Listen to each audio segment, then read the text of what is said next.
Welcome to the Artwork of You, the podcast where your life is the canvas and you are the masterpiece.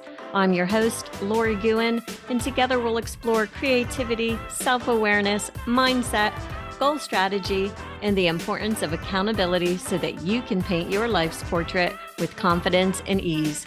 Remember, in the gallery of life, you're not just a spectator, you are the art. So let's grab our brushes and start creating the masterpiece that is you. Hello, my friends. I am so glad that you are here with me today because today I want to talk about personal branding. And personal branding, whether you're in business or not in business, it doesn't matter. And so, as many of you know, I've spent the last 5 years establishing myself as an artist, a contemporary abstract painter, to be specific. And I can remember when I first started referring to myself as an artist and being a bit nervous about it. Often someone would ask me more specific questions and I would get a bit tongue-tied, not sure of what to say. And I'm quite certain that that would come across as a lack of belief in myself and what I was offering, even if it was subtle. I am sure the person on the other end could pick up on it at the time. And I wasn't really sure of how to present myself other than the generalized way of saying, I'm an artist. Over time, it became easier, both because I became aware that I really wanted a better way to express myself. And so I practiced different ways of communicating that, but also because over time I was able to settle into what felt most authentic to me. At this point, I'm pretty confident and comfortable in my skin as an abstract painter. But as someone who likes to learn, grow, and take risks and continually expand, I soon experienced that same discomfort and uncertainty again as I began to add coaching into my repertoire. And there were many reasons for my hesitancy, but the one I want to talk about today is the thought that I thought people would be confused. People were finally seeing and believing in me as an artist, and I thought if I threw coaching into the mix, people would be uncertain as to who I was. I also believed that that confusion would lessen the value of both me as an artist and as a coach. I knew that I didn't want to be a coach for artists per se, a coach that teaches artists how to perfect their art and hone their skills. Although I knew, or at least I thought I knew, that that would be an easier coaching business to add, I actually had no desire to do it. Do I coach artists? Sure, but more around life and the business side, not the skill side. So I was hesitant for a long time. I never really put it out there that I was a certified coach.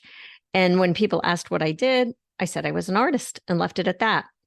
But as I got to know people more and we would have more in-depth conversations, because inevitably that always happens because coaching is really at the core of who I am, something would generally occur. They would say, you should be a life coach. And to which I would reply, oh, I am a life coach, almost like an afterthought.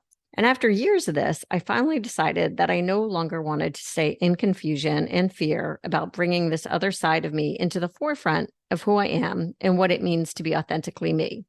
So I did a lot of soul searching as well as self-awareness and self-image work to help me figure out how I could finally tie these two pieces together under one brand. And what I realized was that I first had to create and lean into my personal brand before I took on creating a business brand. And once I did that, the business brand that I'm creating now, the Artwork of You, came naturally and it felt very authentic. And I also realized how important it can be to have a personal brand, regardless of the fact of whether or not you have a business at all. And so that's what I want to talk about now, creating a personal brand for yourself and why it matters. And again, this applies to you whether you have no desire ever to start a business, if you hope to start a business one day, or even if you already do have a business that's successful. Think of your personal brand as your story. It's about who you are, what you stand for, and how you want to be seen in the world. It's like painting a picture of yourself, but with words, actions, and choices. And about being recognized for who you truly are. A personal brand, it's not just for celebrities and influencers like you might think because of social media, but it's for you. It's for me. It's for everyone. Whether you're looking for a job, maybe building your network, or you just really want to express yourself, a personal brand helps you to stand out. It's like your personal signature, you could say, in everything you do. So how do you begin? Well, you can start as I did with a bit of soul searching. Ask yourself, what am I passionate about? What are my core values? What's my story? Your personal brand should reflect the real you, not a version you think people want to see. your style, your online presence, the way you communicate in person, they should all align with the brand of you that you're trying to build. So for instance, if you're all about creativity, let that show in your wardrobe, your social media, your conversations, your home. And also keep in mind, your personal brand isn't set in stone. It's a living, breathing thing. So as you grow and evolve, so should your brand. Keep revisiting it and refining it. It's not about being perfect. It's about being authentic and true to yourself. And here's the thing, there's no wrong in personal branding as long as you are true to yourself. It's your story to the world. And it's also the foundation of any business brand that you might want to develop later. It's all about trust and authenticity. You know that people connect with people, not faceless entities. And when they see your value, your passions, and your story, they'll feel a connection. And that's powerful, especially in today's world where authenticity is highly valued, but also often rarely seen. Building a personal brand first can give any future business endeavors a strong and relatable foundation. It's all about your depth and your connection and diving deep into what makes you unique. What are your unique skills, experiences, perspectives? Share stories that highlight these aspects of yourself. And remember, it's not just about broadcasting who you are, it's also about listening and engaging with others, because this reciprocity builds relationships and a community around who you are. And again, the key is authenticity. Be genuine in your interactions. Share your professional achievements, but also don't shy away from showing your human side, meaning your struggles, your victories, your learning moments. When you blend this kind of professionalism and personal touch, that's what's going to make you relatable and trustworthy. And if you're wondering, like I was, but what if my interests or my career path changes? Won't that confuse people? Just keep in mind that change is a natural part of growth. People will appreciate your journey if you communicate these changes transparently. And the beauty of a personal brand is that it's centered around you as a person, not just a static set of professional skills or offerings. And as you grow and evolve, your brand does too. So start small and stay consistent. You don't have to do everything at once. Maybe begin with your clothes, donate what no longer resonates, and purchase what does. Or start with your home and do the same. You can also start with your conversations. Talk about what interests you, what fascinates you, and share your ideas. If you want to share on social media with a platform you're comfortable with, start there. LinkedIn, a personal blog, Instagram, it doesn't matter. You can share insights, stories, photos, updates regularly. You know, my friend Kim, she shares a mug of the day every morning. Every morning she has a picture of the mug that she's drinking her tea or coffee. I'm not sure which. I think it's tea. And it usually has a cute picture and a cute saying. And so that's part of her personal brand, if you will.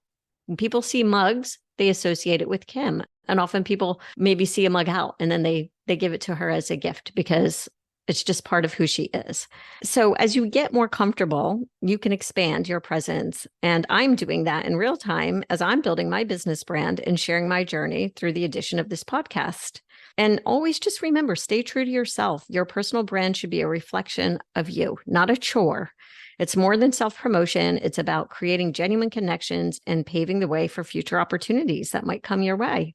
And so before we wrap up, I just want to talk for a moment about the importance of defining your self-image and how that ties in, because self-image is crucial in your personal branding and actually just in life in general. It's how you see yourself and consequently how you present yourself to the world. It's different from self-awareness, which is more about understanding your feelings and your motives. Self-image is the picture that you've painted of yourself in your mind, and it's this image that gets projected into the world and into your personal brand. It's what you stand for. And if you discover that your self-image isn't exactly how you want it to be perceived, first identify what about it you'd like to change. Is it maybe being more confident, more innovative, more empathetic? Is it your wardrobe? Is it the way you keep your house? Is it the way you keep your car? And then start aligning your actions with this desired image. It's like living into the version of yourself you want to become. So for instance, if you want to be seen as a thought leader, start engaging with relevant content. Share your insights and connect with peers in your industry. If you want to be seen as a creative, do creative things, think creative thoughts. And if you're worried that changing your self-image might make you come off as inauthentic, I get it. It's a valid concern. But the key is to make changes that are in line with your core values and true aspirations, as we said earlier. It's not about creating a false image, but rather bringing out the parts of yourself that you want to be more dominant.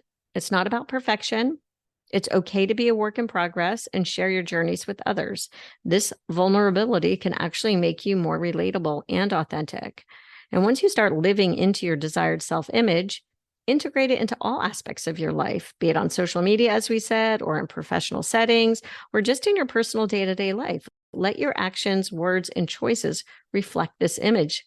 And over time, this consistency will help solidify your personal brand in the minds of those who know you. It should and it will evolve as you do, becoming a unique and authentic representation of who you are and who you aspire to be. It's about growing as a person. Be proud of who you are. Let your growth shine through. Let your light shine through and continue to show up like the masterpiece you are meant to be. That's a wrap for today, my friends. Thank you for sharing your time with me. And remember to show up in your life like the masterpiece you are, because you are the artwork. Please subscribe and leave a 5-star review. Have a fabulous day.